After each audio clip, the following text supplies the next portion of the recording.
Hello everyone, welcome back, episode 5. Thank you for being here. Silence. I'm going to talk about silence today. I started meditation when I was pretty young, and it was really confronting to me. And I thought, this is not something I'm going to be able to do. And I really just fought it, like I just really didn't get it. And I had a friend help me. She just said something really simple, and it just really, I realized it wasn't as big of a deal as I thought. I was trying to figure out some sort of thing that I thought others had figured out, and so I just made it into a scarier thing to tackle than it was. And so she just helped me, like, with a little bit of cannabis and stuff, just by the water, and helped me to look at the ripples in the water and just sort of trip out and just lighten up my mood and my perception. And so it just started softly like that, and then I ended up, with psychedelics and stuff, testing that out while on psychedelics, and then realized, okay, this is infinite. This is just the beginning, and started to get very fascinated with the potential, and it led to some really beautiful things for me right away. But that makes it hard to be functional in the world and be normal when you're having really cool things happen like that. And so you go through some really strange processes with the social world, with social power, especially if you have social power, like if you're popular and everything. It's a tricky thing to walk away from, because there's a lot of pull, and you're needed in a sense. You've started to play a role in the world, and people expect you to continue. And to walk away from society is a really powerful, but destabilizing thing to do. Something I did. I left high school early, went to hike in the Rocky Mountains, and with some really unique people, and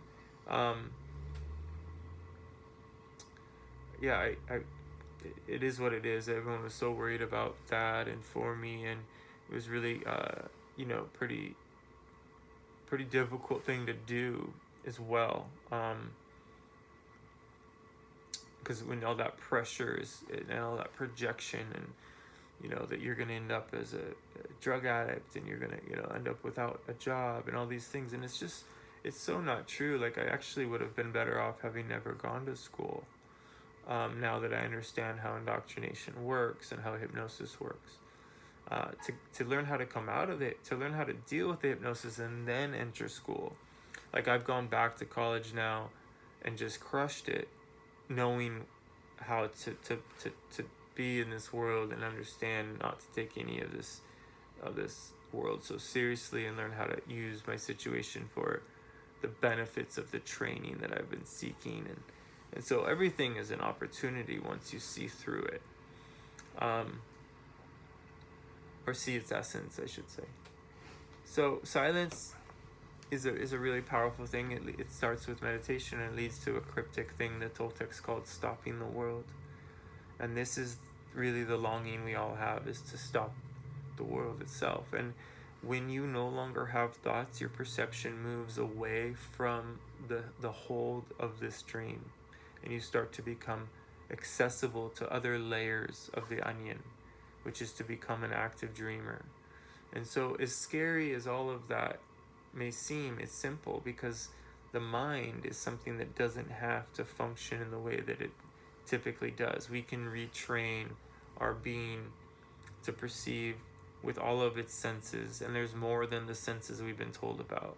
And in order to do this work, you have to be open to that. You have to be open to starting to perceive the world from another aspect of your being, a resource that you didn't know you had. And this is what silence will offer. And so however you get silent, whether it's running, going into the mountains, forest bathing, surfing, snowboarding, microdosing, reading, candles, lovemaking. There are many ways that people reach silence. The trick now is, can you reach silence without having to go to those things? Can you figure out how to get silent when you need it, to get your nervous system in check, right? So for the yoginis and those that really have got their breath work dialed, um, I've learned, how to maintain difficult and uncomfortable positions for long durations of time. I've learned how to do something very unique, but I don't know that all of them understand that you can do all of that without the stretching part, without the, it's you can go to Shavasana anytime you want, all the time, once you heal your nervous system. And healing your nervous system happens through clearing the mind. And so these things meet in the middle, but at the same time, this idea that we can only reach these extremely dynamic and powerful places, or only if I do a whole weekend of this, or all these sweat lodges, or all these ceremonies, or all this yoga. And it's just, it's that mental, it's that we tell ourselves that makes it so. So people go and sit for weeks on end to reach silence, and they didn't need to do that. But it does work because there's people supporting it, and there's energy, just like a vision quest. There's people eating for you, and there's a fire burning for you, and there's water being drank for you, so that you can have that dry fast. And the dry fast is where healing happens, okay? So when people are put on chemo because they have cancer, they're just being destroyed for no reason, when they actually need to alkaline their body, and the only way to alkaline their body is through specific transitions of taking in certain nutrients prior to a dry fast, and then the dry fast. But instead, the chemo and things like this, or most big pharma ways of doing things, is very, very out of balance. And I'm not saying it doesn't play a role. Allopathic medicine plays a role, but not the role that it plays currently. It's a destructive, lethal, dangerous world, and to avoid the hospital at all costs. It's the third most likely place that you would have a death, and most of them are accidental.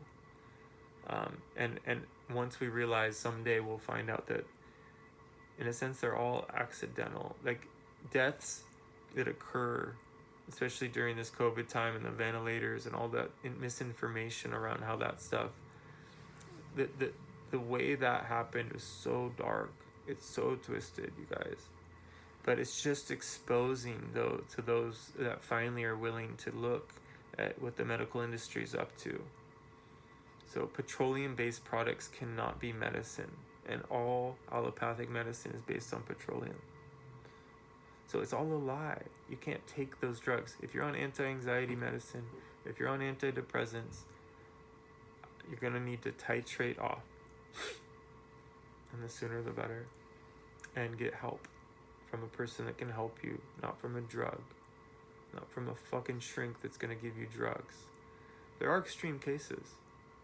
I know a friend that had every one of her family members die in one accident, including her child, and there's no way she was gonna not do the medicine and then titrate off eventually. But she's a yogini, and she's now a grief therapist, and she heals people because of what she went through. And so anything that you've been through that's difficult, it's actually the very thing that you'll probably help people with.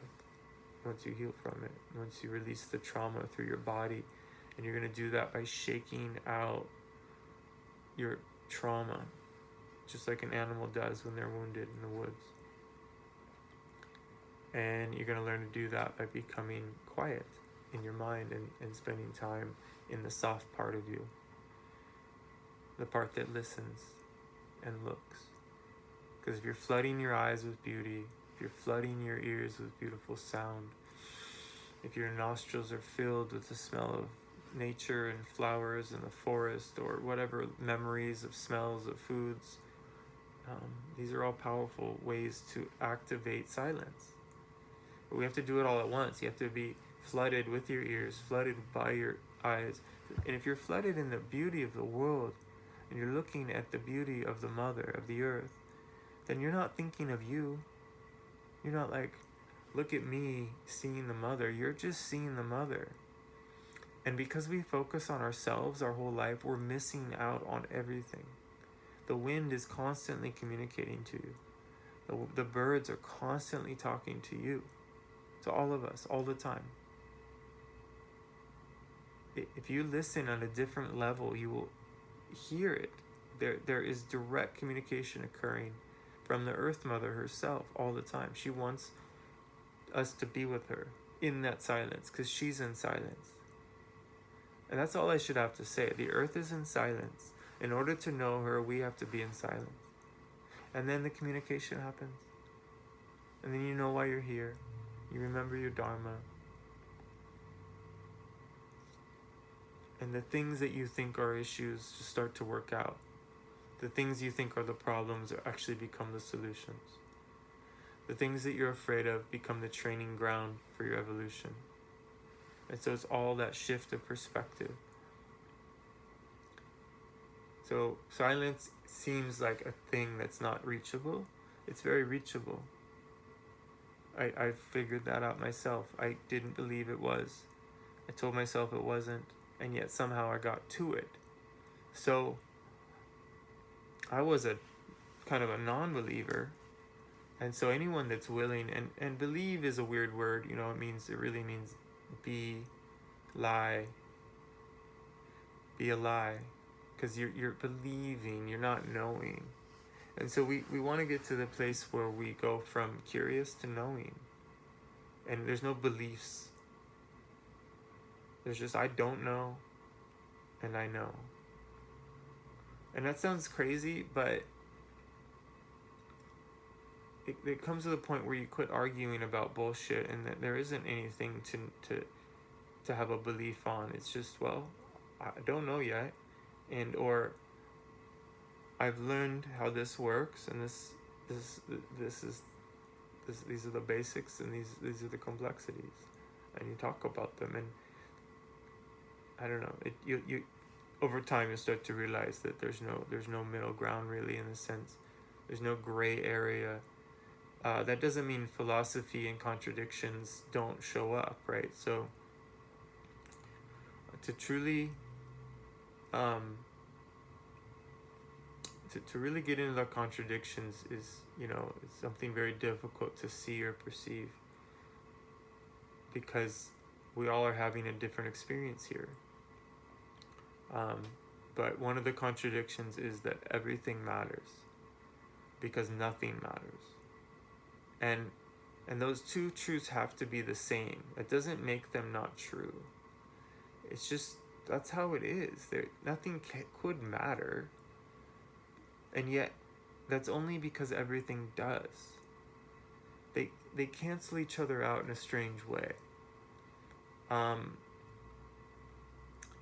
it is through that indifference and that detachment, knowing that everything's equal, everything matters, and that none of it does, makes it possible for you to function without taking yourself or anything so seriously, being irreverent and light, while also being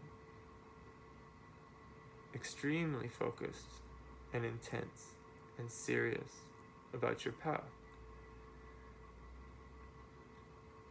So shamans have to abandon rationality. They have to abandon reason. And they have to let go of everything they know. And yet, in order to do that, they need to be reasonable, rational, pragmatic beings and maintain that. So that's the art, is that you have to be sober, calm, focused, but also wild, free, and essentially reckless. So, these are advanced things that'll show up later. Silence is not something that you don't just reach silence and then you're like, well, I don't know what to do. Silence speaks to you. Silence gives you direction, purpose, focus. It pulls you out your door and takes you on long walks. It shows you the intensity of humanity. It shows you the depths of suffering and the extreme nature of joy. I used to see a woman in Belltown that would go from the extreme of raging tears of just wrath to the most joy, extreme laughter, and just lucidity within seconds, back and forth, just sitting outside the mental ward there, or that whatever, that halfway house. And I could just hang out for days watching this, because this is the essence of our quest for silence. And the silence isn't attached to like just some mind, that we could pull, like you can't like do a surgery, pull out the brain and find the memories. Like there's no like data center, and there's no weight in the brain that's heavier now that you have more memory. Your brain doesn't change weight. So where's that memory?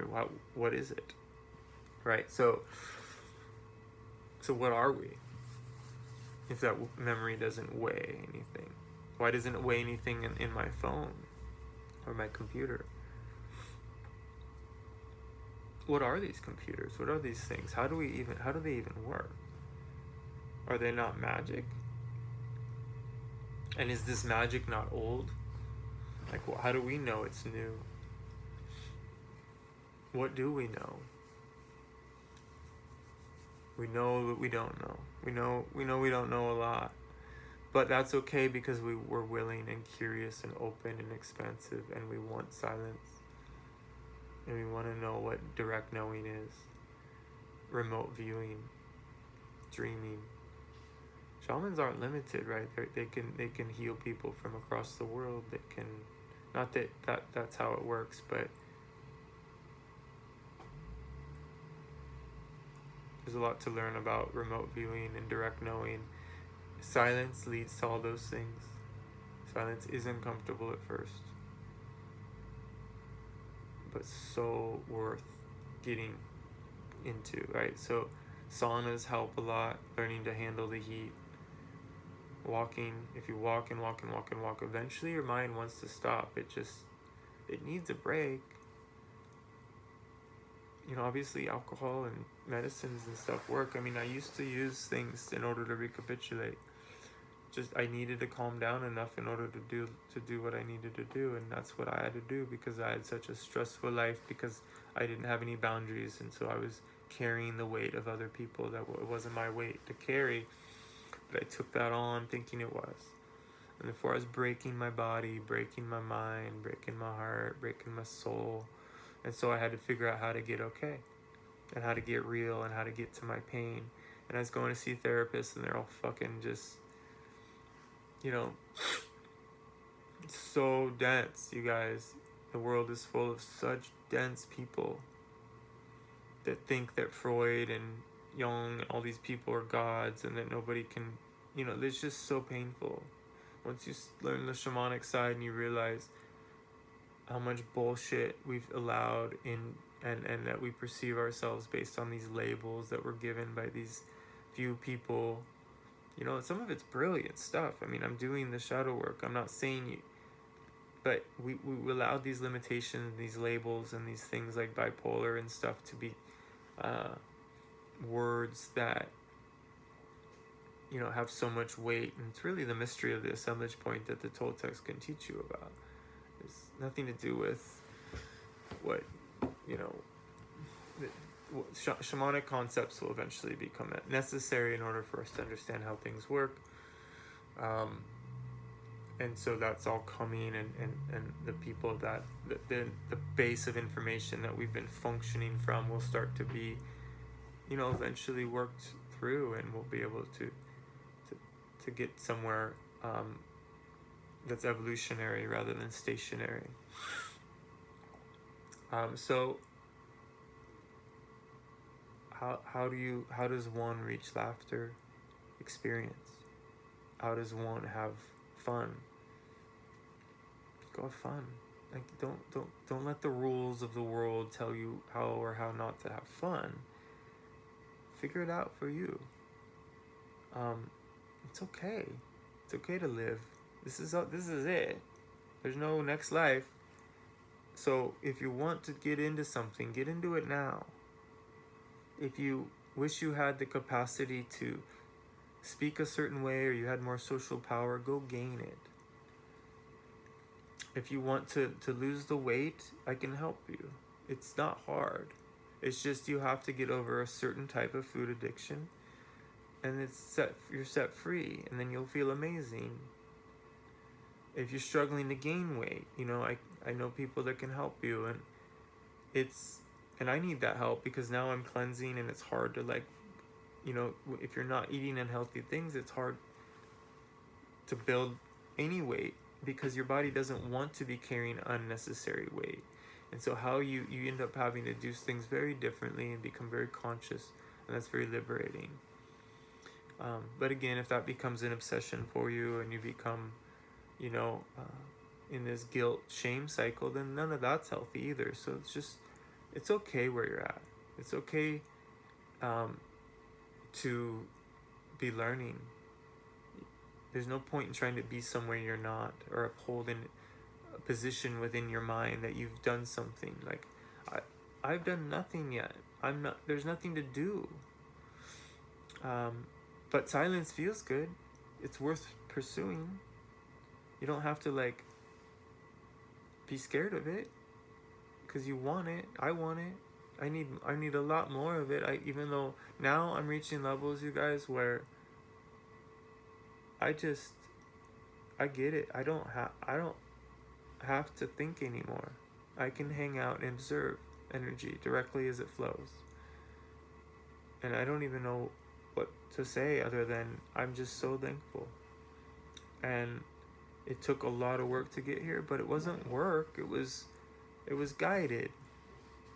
And so I thought it was work. I called it work. It turns out it was just me making it into a struggle that it wasn't. And so there's a secret in that. I hope everyone discovers that one too. It's pretty amazing. It takes just as much energy to be miserable as it does to be happy. And happiness isn't something to seek. All I ask for if and when I pray is for joy. I'm not asking for my house to look a certain way or to be in a certain town or a certain experience.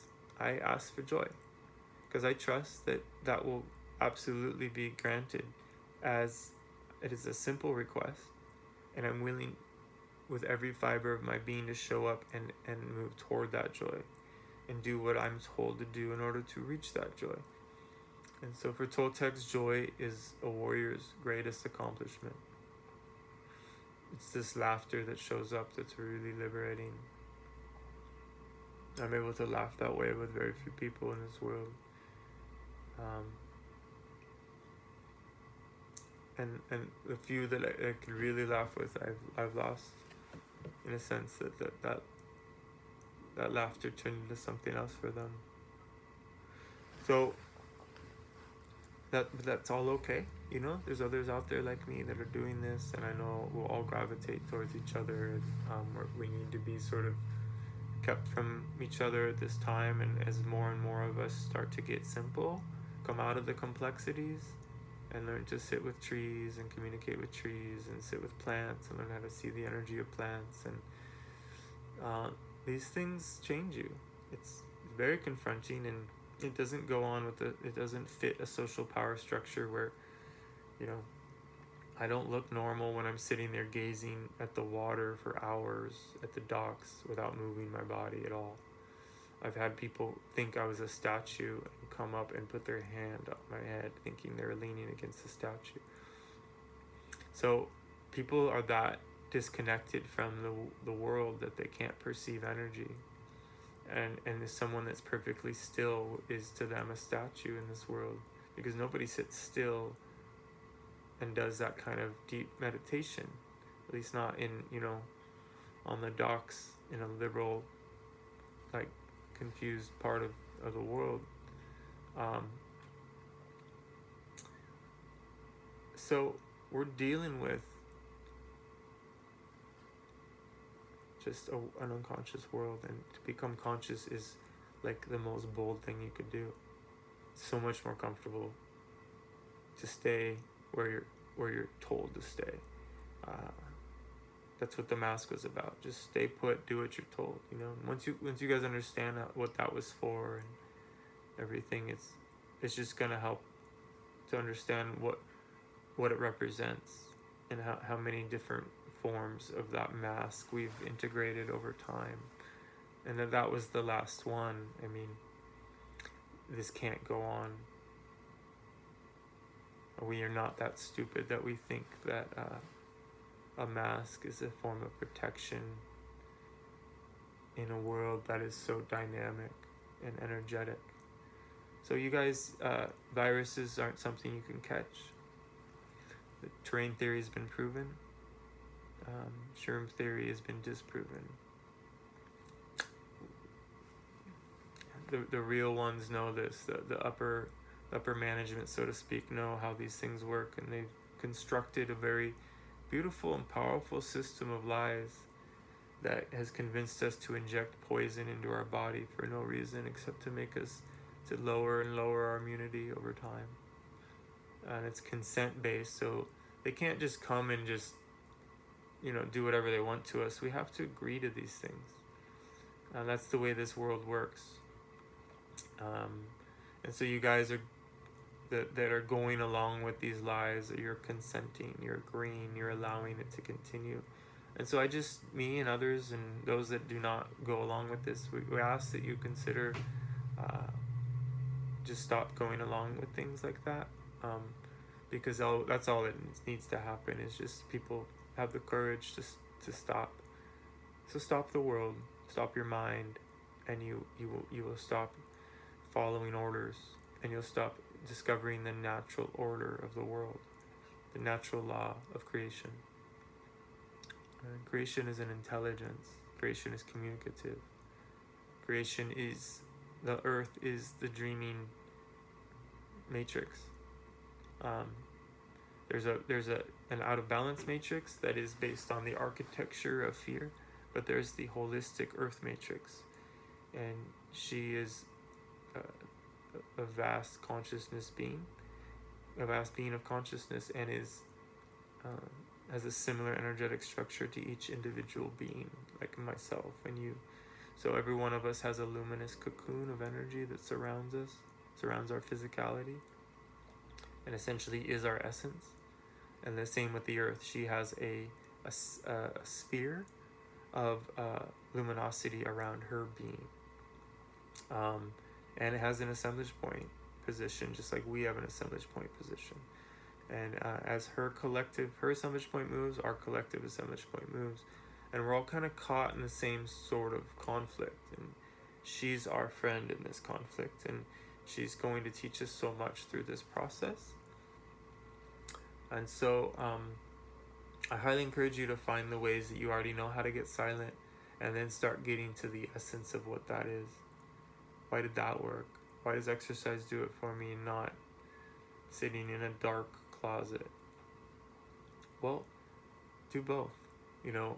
Toltecs, they write down every name of every person they've ever met, and they sit in a dark closet or in a dark box or something, and they review every memory that they can remember, and draw their energy back from those memories and give back any energy that they took on from that memory that wasn't theirs to take. And in doing so, they changed the trajectory of their life significantly forever and ever.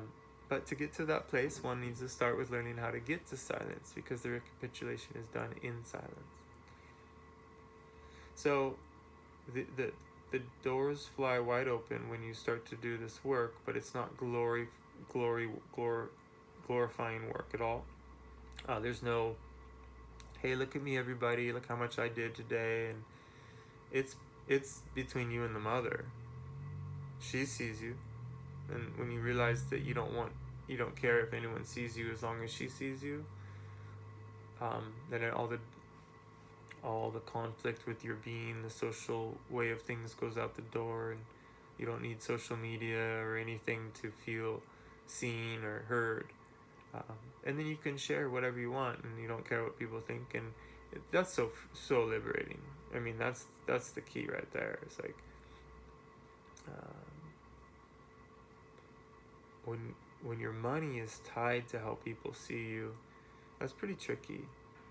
So I recommend finding a more balanced way to do things, um, and being bold during this time. The authentic ones are going to be taken care of on a huge level. The media will switch to the authentic. The music industry will switch to the authentic. The truth community, the knowledge community, all of these communities it'll just become obvious. Those that have been using their ego and covering up their shadow, and those that have really done the work. It just will be obvious, especially to those of us that have done the work ourselves. And we're going to be all talking, getting to know each other, and meeting and confronting each other as well, so that we don't get caught in an echo chamber, because that's what happens. Even in some really dynamic groups, some of the most powerful groups on this planet I know are caught in groupthink right now, on such an out of balance way that it's actually detrimental. I don't know how to help with that, but it is what it is. I can't do anything about it, and I'm not gonna try. It's necessary.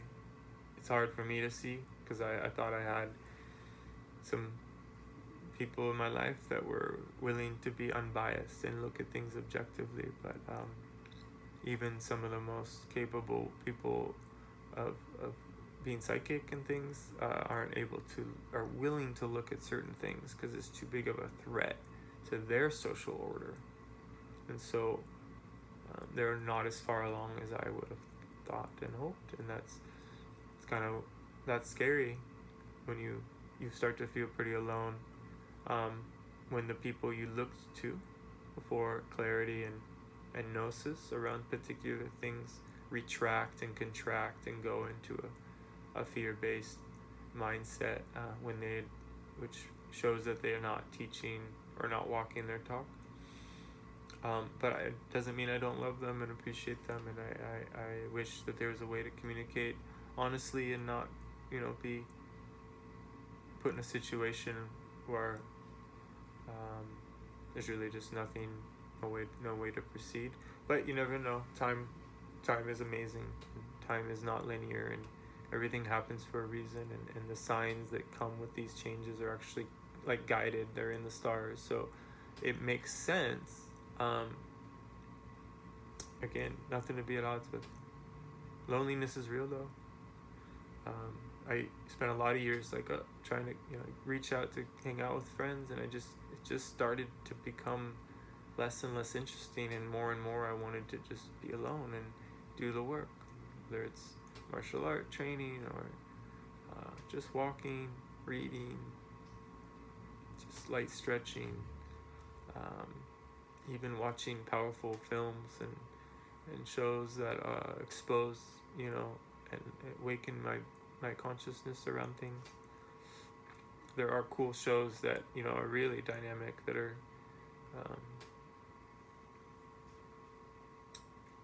such a difference from what we've been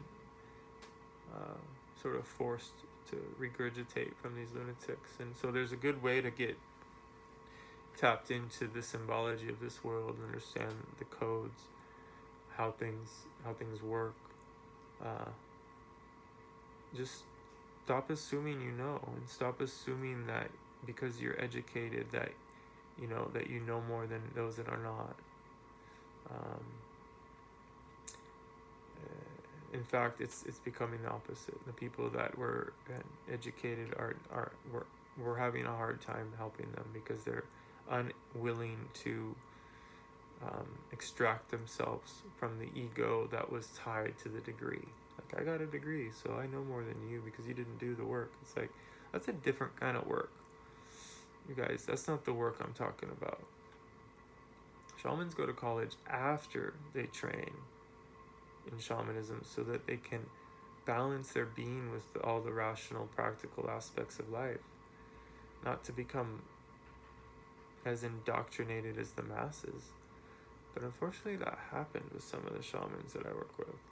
They think that they're better than others because of their education.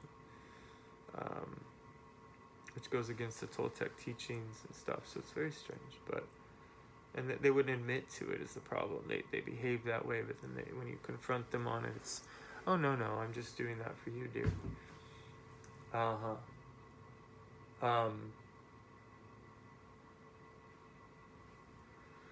Our capacity to move towards silence is our birthright. There's a lot of distractions. Just don't try to change overnight, but get rid of one distraction and replace it with something dope, something that you know is going to give you energy. And start facing the things that you're afraid of one at a time, whether it's your older brother or your family member or somebody that you don't know how to deal with. Just, get over it. Be the bigger person. Heal yourself, and the only way to do that is to support healing for all. So if somebody's wronged you or something, forgive them. But to truly forgive someone is to forgive yourself. And so when you stop thinking thoughts of yourself that are negative, then you stop thinking thoughts of others that are negative. And if you stop hating yourself, you can't possibly hate anyone else. So I know that's confronting too, but let's get real about this. Everybody's been divided and they're pointing fingers. There's a lot of confusion, for sure. We've been lied to on both sides of the aisle here. But there's no side to be on here. There's just lies and truths, and those are very difficult to determine. Some of them are really obvious. It's just ridiculous, the things that people are going along with. But the truth's coming. It's something that surfaces. All lies they surface somehow in every way. I don't know whether it's an Alzheimer's or the last moment of your life, but the burden of the lies that you're carrying have to come out of you. Otherwise you can't have a balanced passage. So you can't carry anything from this world into the next one. There's no debt. You don't want to be in debt. You want to pay people back before you leave here. You want to apologize to people that you hurt. You can speak to their higher self. You don't have to do it in person, but once you do it to their higher self, you'll want to fulfill that task in person. I have people I'm still looking for that I stole $40 from at junior high because I was out of balance, and people were doing that to me, and it was just a world of drug deals, but I'm looking for this man that I did that to, and I didn't really. It was sort of a weird situation. Their cops were involved, and we had to run away, and it wasn't really mine, and I never made any money off of it, but it was my fault that he lost that $40 worth of weed. I'd like to pay him back. I don't even know his name. I don't know if I can, but I can make that payment. If I can't pay him back, I can make a payment to someone else, and I do. So I get told who to give money to in this world and when and why, and it's really guided and beautiful. And there are warriors out there. Warriors that are addicted to heroin, warriors that are addicted to this and that, but they're warriors nonetheless. It has to do with their spirit, and it has to do with so much more than my projection or judgment or anyone else's projection or judgment on them. So shamanism's real. I've seen people get healed from years and years of abuse just through one shamanic session. And I mean serious abuse. So, and there are people that can help, So if anyone is seeking that kind of help or is looking for those kind of things, I can assist you in getting to the right person. I eventually will be able to network or be able to offer just really dynamic people that are becoming more and more available and starting to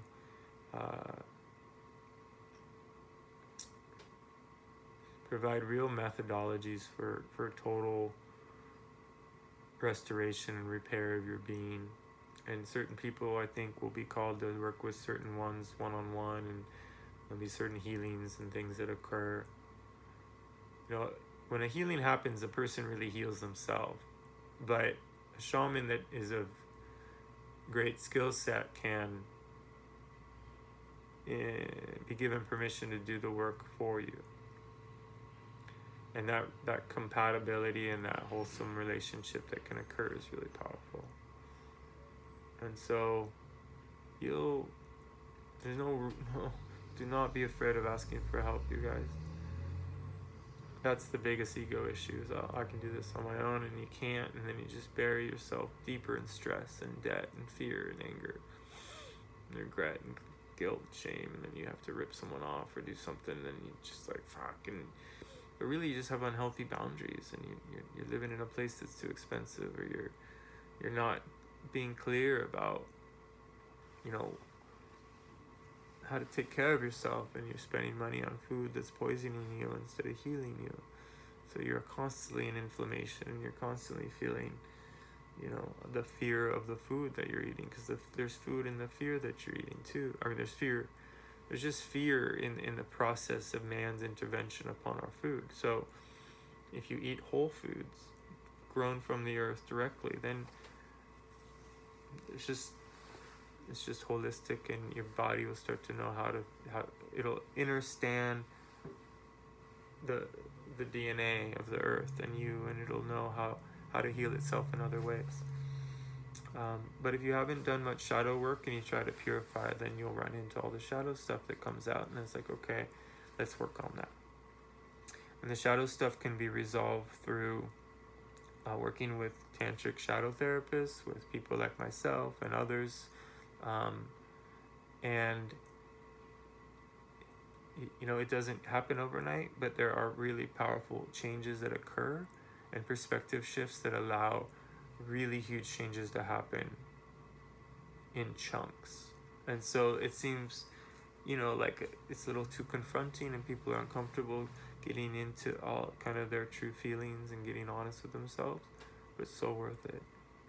And it leads to more silence. It leads to laughter. But on the way, you're going to go through a lot of sadness, because you're going to start feeling the things you weren't feeling and feeling the things you were running from. So that's why silence is so confronting, is it silence leads you to being able to sit with yourself for long periods of time without distraction, which means that you start to know yourself. And that can be a difficult thing. Gazing into a mirror, looking directly into your eyes in silence will reveal a great deal. And it's quite shocking what happens if you stay there. It's safe to do. It'll seem unsafe once your perception starts to move. But it'll help you understand what silence is. So there's all these tricks.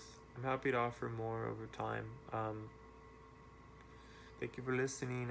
We live in an incredible world. The earth loves you. The mother loves you. The sun is the source of energy that we need. And if you work with the sun directly, you'll have the energy to reach silence as well. So don't be afraid of feeling absolute incredible amounts of joy. In order to liberate your being, one needs to dance or move in dynamic ways, whether it's with a snowboard. And so if you're snowboarding, it's not just snowboarding. For me, snowboarding the mountain is lovemaking. I'm dancing with the curves of the most magical female that exists.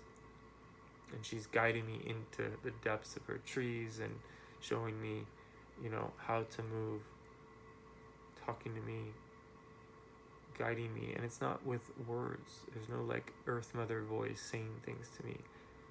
It's knowing. And so if that happens to you by getting in the ocean, if that happens to you by burying yourself in the sand, if that happens to you from hot baths and beautiful books, there's a book you've read over and over, but it does it for you every time. I'm not so sure it wouldn't it's okay to reread these things and return to the places on earth that do it for you. And try to find out why. And maybe there's something there for you. You're being called there. So just because you've been somewhere, or you've been with someone, or you've done something, or you've read something, doesn't mean you shouldn't continue to do it again and again and again. It's okay to triple down on what you're good at, and then gently explore the areas where you're uncomfortable. And that's where silence will start to naturally just happen for you. So I hope everybody has an amazing day. I hope to hear from you if you have any questions, and look forward to the next time. Take care.